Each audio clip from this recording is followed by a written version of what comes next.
몇 절 안 되기 때문에 합독하면 좋겠습니다. 27절부터. 자, 시작. 예수께서 공에서 떠나가셨을 때 유대인이 따라오려 소리질러 이르되 타인에서 서며 그를 불쌍히 여기소서 하더니 예수께서 집에 돌아가시매 유대인들이 그에게 나와오니 예수께서 이르시되 내가 능히 이 일을 할 줄 아느냐 대답하되 주여 돌아오리라 하니 이에 예수께서 그들의 눈을 만지시며 이르시되 너희 믿는 대로 되라 하시니 그 눈들이 밝아진지라. 예수께서 어머니 거부하시되 그가 아무에게도 그들이 나가서 예수의 소문을 듣고 흑암에 하게 아멘. 자리에 앉으시기 바랍니다. 우리 예배 중간에 교회 처음 오신 분이 계신데 지금 잠깐 화장실을 가셨고 우리 안태수 성도님, 그다음에 또 우리 폐기한 우리 성도님 오셨는데 잠깐만 자리에서 일어나시겠습니다. 박수로 환영하겠습니다. 성도님 환영합니다. 네, 우리 안태수 성도님이 이따 또 인사 나누도록 하고요. 네, 여러분도 반갑게 또 친교 시간에도 환영해 주시면 좋겠습니다. 자, 성가대가 이제 다음 주 마지막인데 2학기 동안 참 많이 수고했고 다음 주 마지막까지 또 유정비를 잘 거두면 좋을 것 같습니다. 그동안 감사했습니다. 자, 오늘 이 본문을 가지고 간절함 부르짖음, 간절함이라는 주제를 갖고 여러분과 말씀을 나누겠습니다. 오늘 본문을 통해 총 4가지를 나누길 원합니다. 첫 번째는 제목 그대로 간절함으로 기도하라는 거예요. 간절함. 여러분 간절함이 뭔지 아십니까? 간절함. 이거 아니면 안 돼 그런 마음 있죠. 이 여자 아니면 안 돼. 뭐 이 형제 아니면 그런 마음들이 있잖아요. 그 간절함이. 1전에 한번 나눈 적이 있어요. 예화를 찾다가 이 예화가 그래서 가장 좋은 것 같아서 다시 한번 말씀을 드립니다. 중국의 당예서라는 탁구 유망주가 있었습니다. 기억나세요, 여러분? 나이 드신 분들은 기억날 텐데 당예서라고. 근데 중국에 워낙 잘하는 선수들이 많아서 이들에게 밀려서 올림픽 진출은 거의 불가능합니다. 실력이 있음에도 불구하고. 그래서 그녀가 결심한 것이요, 대한민국 국민으로 귀화하는 것이었습니다.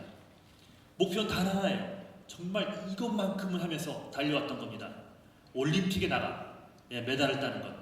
그녀의 간절하고 또 간절한 꿈이었습니다. 그래서 2001년 무작정 한국으로 와버렸어요. 무작정 한국으로 와서 대한항공팀의 연습생으로 들어갑니다. 정식 선수도 아니라 연습생으로. 그리고 피난 연습을 합니다. 5년 동안 계속 그것만 한 거예요. 밥 먹고 자는 시간만 빼면 탁구만 쳤습니다. 이게 목표가 분명했거든요. 올림픽 나가는 것, 나가서 메달 따는 것.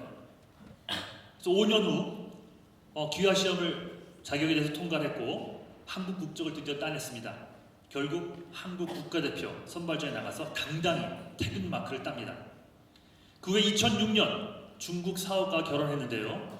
바로 한국 여자 탁구 국가대표팀의 베이징 올림픽 메달 획득을 위해서 결혼식만 하고 남편과 생이별을 했습니다. 결혼 이후에 얼굴 한번 보지 못하고 훈련에만 매달렸다고 합니다. 당연히 이런 노력은 올림픽이라는 큰 무대에서 확실한 결과로 보답받습니다. 2008년 올림픽, 베이징 올림픽 여자 탁구 단체전에서 3, 4위전에서 홍콩을 꺾고 동메달을 따냅니다. 여기에 당리서가 한몫을 한 것은 말할 것도 없습니다. 올림픽 본선에서 메달을 따내려 귀화까지 결심하고 또 5년이라는 세월을 오로지 탁구에만 전념했고 결혼 후에 이 신혼도 포기하고 탁구공과 씨름하면서 결국 올림픽 무대에서 꿈에 그리던 메달을 따낸 이 당에서 뭐가 보입니까, 여러분? 이렇게 간절함 아닙니까? 국적까지 포기할 정도로 5년 동안 밥 먹고 잔 거 외에는 탁구만 치고 결혼한 후에 남편이 얼마나 보고 싶었어요. 그것도 탁 끊고 그것 위해서. 우린 여기서 당에서의 이 탁구 메달에 대한 간절함을 엿볼 수 있습니다. 간절함. 이러한 간절함, 이것이 오늘 본문에 나오는 소경에서 우리가 배워야 될 메시지입니다. 영적인 몸부림이라고 할까요? 부흥하는 교회에는 여러분 이유가 있습니다. 벌써 태도가 다릅니다. 간절함이 있는 교회는 성장합니다. 애절함이 있는 교회는 하나님이 더 함께 하시는 법입니다. 하지만 기도는 해요. 하나님 주세요. 싫으세요? 그럼 마시고요. 이런 식으로 기도를 한다면 절대로 하나님의 응답, 손길, 터치 이런 것들은 누릴 수가 없을 겁니다. 사랑의 여러분, 영적 부흥은요 우리의 경험이나 우리의 능력에 달려있지 않습니다. 오로지 이 영적인 간절함이 여러분 이 성도들에게 있느냐, 이것의 문제예요. 제가 이번에 한국을 갑니다. 이거 어떻게 가게 되는 거 아니? 전도협회가 있는데 미국에 있는 목회자들에게 호스트를 해줌으로써 그 비행기 표만 자기 부담으로 하고 거기서 먹고 자는 것, 이동하는 것, 모든 것들을 책임져 줍니다. 그 협회에서. 그래서 경험하게 해주는 거예요. 뭘 경험하게 해주냐? 조그맣던 교회들인데 어떤 노하우가 아니라 어떤 간절함, 이 전도에 오로지 전도, 이 복음 전도의 열망으로 성장한 교회들을 돌아다니면서 거기서 세미나를 듣고 간증을 듣고 하는 그런 모임입니다. 그러니까 다른 것에 이 교회의 어떤 노하우 프로그램에 달려있지 않다는 거예요. 부흥이라는 것은 영적인 간절함이 있느냐는 것입니다. 우리 제일교회가 7년 전부터 주중에 새벽 제단을 쌓기 시작한 것도 이런 기도의 시간을 통해서 그런 간절함을 회복하기 위함이었습니다. 자, 마태복음 9장 27절 다시 한번 읽어보겠습니다. 시작.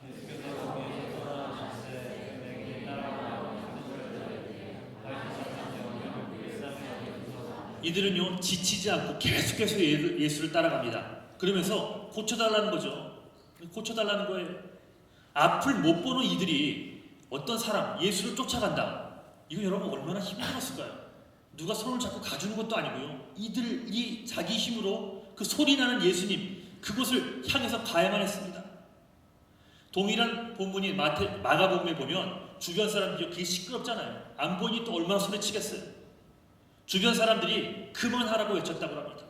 그런데 거기에 all the more 더 소리질러 가로되 이렇게 나옵니다. 개의치 않고 따라간 거예요.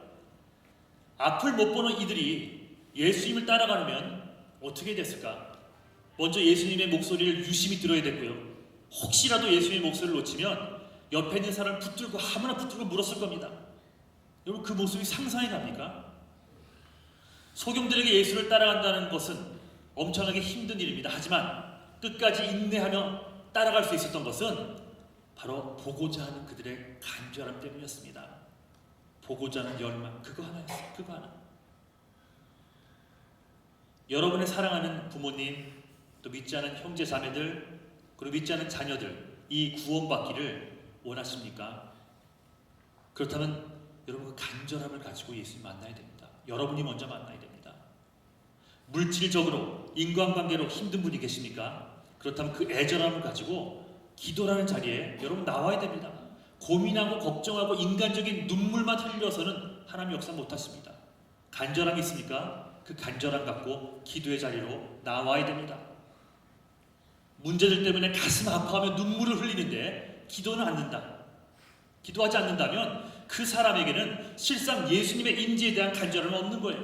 예수님에 대한 마음은 없는 겁니다.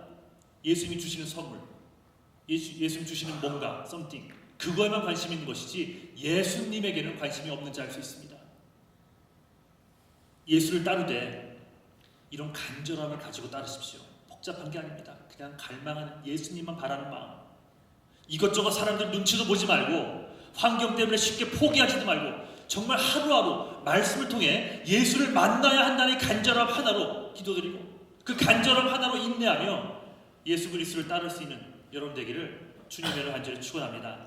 이게 첫 번째, 간절함을 기도하자. 두 번째는 여러분 목적을 가지고 기도해야 됩니다. 목적, 분명한 목적을 가지고. 소경들은 이 분명한 목적을 가지고 예수님 따랐다고 했죠. 그들의 열망은 보는 거였습니다. 다윗의 자손이요 우리를 불쌍히 여기소서. 2004년 3월에 프랑스의 유명한 요리사 버나드 르와조라는 사람이 자살했습니다. 굉장히 유명했던 셰프예요. 얼마나 유명했던지 그가 자살하던 날 그 프랑스 방송국들의 메인 방송국들의 TV 정규 뉴스 시간에 그의 자살 소식을 탑으로 달았습니다. 그리고 며칠 뒤에는 그에 대한 특집 다큐멘터리를 방영될 정도로 굉장히 유명했던 사람입니다. 프랑스의 세계적인 타이어 회사 미슐랭 기드라는 잡지가 있습니다. 매해 프랑스 모든 식당을 등급별로 평가한 식당 안내서인데 이 버나드 르와조가 경영하는 식당이 자그마치 27년간입니다. 최고가 별 3개거든요. 27년간 줄곧 최고 등급인 별 3개의 평가를 받아왔답니다. 이게 얼마나 큰 영광입니까? 그런데 웬일인지 그해 초 발간된 그 안내서에 그의 식당이 두 등급이나 갔는데 별 하나로 떨어져 버린 거예요. 이거의 수치심을 이기지 못한 그가 자살로 생을 마감해 버린 겁니다. 그의 삶의 목적이 뭐였을까요, 여러분? 한 분야에 성공했잖아요. 27년간 별 3개 성공한 겁니다. 그런데 과연 그의 삶의 목적이 무엇이었을까? 여러분들에게 묻고 싶습니다. 여러분들의 삶의 목적이 뭡니까? 여러분이 살아가는 이유, 눈물을 흘려 공부하고 돈을 벌고 이렇게 살아가는 이유가 뭘까? 한번 생각해 보셨습니까? 이 사람이 삶의 목적은 무엇이었을까? 세계 최고의 요리사? 최고 등급인 별 3개를 늘 유지하는 아주 엄청난 셰프? 만일 이것이 그의 삶의 궁극적인 목적이었다면 과연 이러한 목표가 목숨까지 버릴 정도로 소중했던 것일까요? 여러분 여기 동의합니까? 저는 절대 동의 못합니다. 그 죽음은 안타깝지만 절대 이것엔 동의하지 못합니다. 이 요리사는 실상 자신이 무엇을 위해 살아가는지도 모른 채 그저 사람들이 만들어준 그런 여러분 오히려 칭찬받고 유명한 자리에 쓰는 거는요 위험한 겁니다. 그거 하지 말라는 건 아니지만 그 사람들이 만들어낸 그 허울뿐인 영예의 자리, 박수가 있는 자리만을 고집하며 살아간 것입니다. 생각해 보세요. 인간의 능력은 세월이 가면서 쇠퇴합니다. 제가 이번에 한국을 가면 제가 1987년 대학교 1학년 때 농구부를 만들었습니다. 저희 대학에서. 저희가 1기예요. 그 농구부 1기 10명과 2기, 3기 해가지고 이제 지금까지 이렇게 이어지고 있거든요. 그 선배 기수들이 저를 비롯해서 그 기수들이 만나서 한국의 감신대에서 농구 시합을 하기로 했습니다. 다들 올렸더니 그 친구가 농구를 못할 것 같아 심판 볼게 뭐 이런 식으로 올렸어요. 그 제가 좀 간절한 마음으로 뭐 안 할란 말로 하면서 이렇게 하면서 그러나 하면서 내가 이렇게 올렸거든요. 또 애들이 하나둘씩 올렸어요. 야 농구화 갖고 오자. 슬슬 뛰지. 그래서 이렇게 농구를 뛰기로 했습니다. 제가 농구를 기가 막히게 잘했었습니다. 근데 이 나이가 들다 보니까 이게 안 되더라고요. 몸이 안 따라주는 거예요.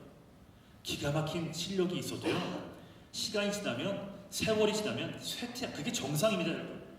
솜씨가 아무리 좋아도 한평생 정상의 자리를 지킬 수 없는 겁니다. 장장 27년이나 프랑스에서 최고의 셰프로 군림했다면 그것 자체만으로도 얼마나 감사한 일입니까? 나이 들어 비록 별 1개의 등급으로 떨어졌지만 평생 최고의 요리사로 살아온 자신의 솜씨를 오히려 남들을, 서민들을 위해서 섬기며 그들과 더불어 노후를 즐기며 사는 일은 가치가 없는 걸까요? 은퇴 후에 그렇게 평범하게 살아가는 것은 가치가 없는 일입니까? 분명히 말하건대 이 요리사는 자신이 살아가는 삶의 참된 목적을 잃어버린 채 살아간 겁니다. 이렇게 수많은 사람들이 자기가 무엇을 원하는지도 모른 채 살아갑니다. 그래서 청년들에게 기도 제목을 내놓으라고 하면 자기가 원하는 기도 제목이 뭔지도 모릅니다. 그래서 고민하는 사람들이 많습니다. 내가 뭘 원하며 살지. 여러분 항상 분명한 기도 제목을 그려놓는 게 필요합니다. 주님 은혜 안에서 이렇게 되길 원합니다. 저렇게 되길 원합니다. 주님을 위해서 내가 이것을 하길 원합니다. 물론 하나님의 분명한 길이 다른 곳에 있을 수도 있습니다. 하지만 이런 궤도 수정조차도요. 여러분이 분명한 기도 제목을 정해놓고 간절히 기도할 때 일어나는 겁니다. 기도는 능력이에요. 막 기도합니다. 그 결정, 그 열망을 받으시고요. 근데 이게 아니라 그 열정을 여기에 쏟으면 좋겠어. 기도하는 가운데 궤도 수정도 해주는 거예요. 해주시는 거예요. 그래서 분명한 목적을 가지고 기도하는 건 너무나 중요합니다. 해주시겠지. 안 해줘도 감사하고요. 그렇게 기도하지 마십시오. 물론 감사는 어떤 상황에서 해야겠지만 간절한 마음을 가지고 기도하는 자들의 기도를 하나님 더 귀 기울여 들으십니다. 그래서 우리는 주 안에서 큰 비전을 놓고 품고 기도하는 모습이 필요하다는 것, 말씀 안에서 분명한 기도 제목을 놓고 기도하는 것 필요합니다. 히브리서 11장 1절에 보면 믿음은 바라는 것들의 실상이라고 하잖아요. 바라지 못하는 것들의 실상이 바로 믿음이래요. 세상 사람은 보지 못하는 것들을 우리 예수 믿는 사람들은 그려낼 수 있습니다. 여러분 품으십시오. 예수님 안에서 높은 비전을 품으십시오. 말씀 안에서 분명한 목적을 발견하고 기도하십시오. 이제 돈을 벌더라도 지식을 구하더라도 한 영혼을 살리기 위해 천하보다 귀한 한 영혼을 살리기 위해 분명한 목적을 두고 기도하십시오. 한 사람의 영혼을 살리고 신음한 이웃을 그리스도의 사랑을 구해내기 위해 땅끝까지 이르러 예수를 증거하는 자로 살아가기 위해 이제 그것들을 구하십시오. 구원에 구체적으로 구하십시오. 기도의 성자라고 불리는 E.M. 바운주가 이런 말을 했습니다. 구체적인 기도는 구체적인 응답을 받고 모호한 기도는 모호한 응답을 받는다. 이거 맞는 말입니다. 정말 맞는 말이에요. 대충 알아서 하시겠죠. 어떻게 될 거예요? 저는 안심하고 기도하지 않아요. 걱정하는 사람이나 기도하죠. 다 틀린 말입니다. 열정이 있다면, 하나님에 대한 열심이 있다면 그 사람은 기도하게 되어 있습니다. 그러니 하나님 앞에 명확하고 분명한 목적을 가지고 간구하십시오.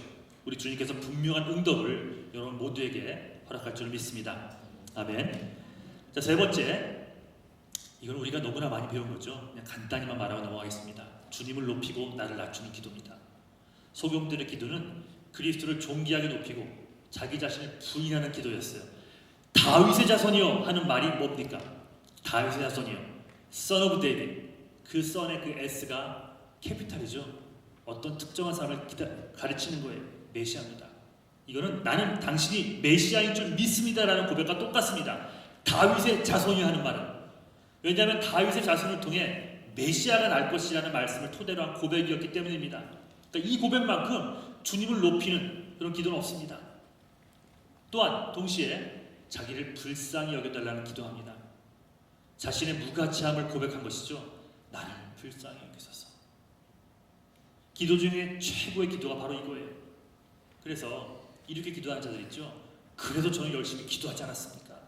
나는 깨끗하게 살았습니다 라고 기도하지 않는다는 겁니다. 이렇게 고백할 수 있는 사람들은 그저 나를 불쌍히 여기소서 긍휼만을 구합니다. 여러분 회복하십시오. 나를 낮추고 예수를 높이는 삶, 내가 죽고 내 안에 예수가 사는 삶, 내 부족함을 항상 인정하고 나를 불쌍히 여겨달라고 하는 모습, 이 모습을 하나님 앞에서 하루하루 회복하는 여러분 되시기를 주님의 안전을 축원합니다. 자, 마지막으로 네 번째, 믿음은 일하게 만듭니다. 믿음이 있습니까? 그 사람 일하게 되어 있습니다. 또 동시에 또 조금 해석해서 말하자면 믿는 것이 하나님의 일입니다. 믿는 것. 자, 예수님 묻습니다. 내가 능히 이 일을 할 줄 믿느냐? 자, 한번 읽어보겠습니다. 시작.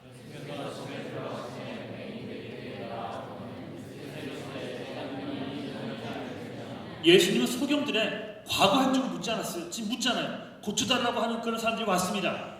고쳐주기 전에 질문하는 거예요. 네가 이것들을 믿느냐? 여러분, 예수님은요, 이렇게 힐링이 필요한 자들, 이 소경들의 과거 행적을 묻지 않았습니다. 그들이 지금까지 얼마만큼 이웃에게 사랑을 베풀었냐, 그런 거 묻지 않았습니다. 어떤 대학을 나왔는지, 뭘 전공했는지, 연봉은 얼마인지, 헌금을 그동안 얼마나 했는지, 이런 질문도요, 사람들이 하는 거지 하나님은 하지 않습니다. 주님은 오직 그들에게 한 개만 물었습니다. 우리에게도 한 가지만 묻습니다. 너희들에게 믿음이 있느냐? 부자인지 가난한지, 높은 지위에 있는지 비천한지, 아니면 많이 배웠는지 무식한지, 이런 데는 예수님 관심 없었습니다. 단 한 가지 관심, 너에게 과연 믿음은 있느냐? 내가 너희의 삶을 변화시킨다는 것을 믿느냐? 내가 믿지 않는 너희 아내, 네 남편을 변화시킬 줄 믿느냐? 복음을 전하다가 고난을 받는 이 상황 속에서 너를 건져낼 능력이 나에게 있음을 믿느냐? 앞뒤가 전혀 보이지 않는 상황이지만 내가 실수 없이 너를 이끌 것임을 너는 믿느냐? 예수님이 보시기 원하는 것이 바로 이 믿음이었습니다. 그때 소경들이 주님 그러합니다. 내가 믿습니다. 주님은 하실 수 있습니다. 라고 고백합니다. 어떤 분이요, 믿음은 두레박이라는 이 버켓, 두레박이라는 말을 했습니다. 하나님의 은혜를 퍼 담을 수 있는 두레박이 믿음이라는 거예요. 하나님은 모든 은혜를 예수 믿지 않은 사람을 위해서도 이미 예비하고 계십니다. 하지만 이 믿음, 두레박이 없다면 그걸 누릴 수는 없다는 거예요. 마찬가지로 물도 마찬가지지만 믿음이 없으면 은혜가 작동하지 않는다는 것. 우리가 예수를 믿을 수 있다면 사실 그거야말로 최고의 은혜인 것입니다. 자, 그렇다면 여기서 잠깐 질문해 볼까요? 여러분은 하나님을 위해서 하나님의 어떤 일들을 하고 계십니까? 과연 여러분들이 하나님을 위해서 뭘 하고 있는지 한번 돌아보십시오. 10년 뒤에 20년 뒤에 성공하고 안정되면 하겠습니다. 그런 거 말고 하나님 오늘 묻습니다. 나를 위해 너희는 뭘 하고 있느냐? 뭘 하고 있는 것 같습니까? 한번 돌아보십시오. 그냥 아웃사이더입니까? 예배만 보고 가는 자들입니까? 하나님의 일들을 특별한 사람만 해야 됩니까? 한번 여러분 스스로의 질문을 한번 해보십시오. 혹시 아무것도 생각이 안 나는 사람도 있습니까? 자, 요한복음 6장 한번 읽어보겠습니다. 자, 시작. 자, 어떻게 하나님의 일을 하겠냐고 묻죠? 자, 시작. 하나님의 보내신 자를 믿는 것이 하나님의 일이라 하십니다. 여러분, 예수를 이렇게 믿는 것만으로도 하나님의 일이라는 사실을 알았습니까? 주님을 믿기만 해도 그게 하나님의 일이라고 합니다. 그런데 여기서 믿는다는 것이요, 믿습니다 외치고 나서 가만히 죽치고 앉아있는 것을 의미하는 것이 아니라는 겁니다. 믿습니다라고 하고는 그게 어떤 행동이도 괜찮습니다. 행동을 취하는 것까지 연결이 되어야 한다는 거예요. 우리는 우선 믿는 자가 되어야 하고, 믿었으면 일어나야 됩니다. 일해야 합니다. 믿지 않으니까 행동도 안 하는 거예요. 믿음은 한가롭게 쳐다만 보게 하는 것이 아니라 일하게 만드는 능력입니다. 믿음이 생기면 여러분 감기눈이 떠집니다. 믿음이 생기면 둔한 혀가 풀리게 되고요. 믿음이 생기면 이 냉랭한 가슴이 뜨거워집니다. 이제 우리도 이렇게 영향력 있는 믿음으로 주의 일을 이뤄나가는 하나님의 귀한 자녀들이 되기를 간절히 축원합니다. 이제 이곳을 떠나는 우리 청년들, 졸업생들 뿐만이 아니라 잠시 또 방학을 맞아서 한국을 가는 우리 청년들, 또 남아있는 우리 어른들 동일하게 이 말씀이 적용된다고 믿습니다. 평범하게 잊혀져가는 교회, 있으나마나한 교인이 아니라 늘 기적이 나타나는 교회, 늘 하나님의 역사가 드러나는 그 한 사람이 되기를 주님의 이름으로 간절히 축원합니다. 초라한 인생에서 이제 하나님의 영광이 떠나지 않는 빛나는 인생으로 변화되는 여러분 되기를 주님의 이름으로 간절히 축원합니다. 자, 말씀을 정리하겠습니다. 4가지 말씀드렸죠. 첫째는 간절함. 따로 설명 안 드리겠습니다. 간절한 마음으로 기도하십시오. 두 번째, 기도하되 분명한 목적이 있어야 합니다. 그리스도인들이 사는 목적은 하나입니다. 잃어버린 많은 영혼들에게 예수 전하는 겁니다. 그 목적, 분명한 목적을 두고 물질도, 지혜도, 건강도 구하는 것입니다. 하나님 반드시 들을 겁니다. 세 번째, 항상 나를 낮추고 예수의 이름만을 높이십시오. 오직 주님만을 인정하십시오. 마지막, 주님을 온전히 믿기만 해도 그것이 곧 하나님의 일이라고 했습니다. 참된 믿음을 날마다 하나님께 보여드림으로 주님의 일을 마음껏 이루어 나가는 여러분 되시기를 주님의 이름으로 간절히 축원합니다. 아멘. 우리 자리에서 일어나시겠습니다.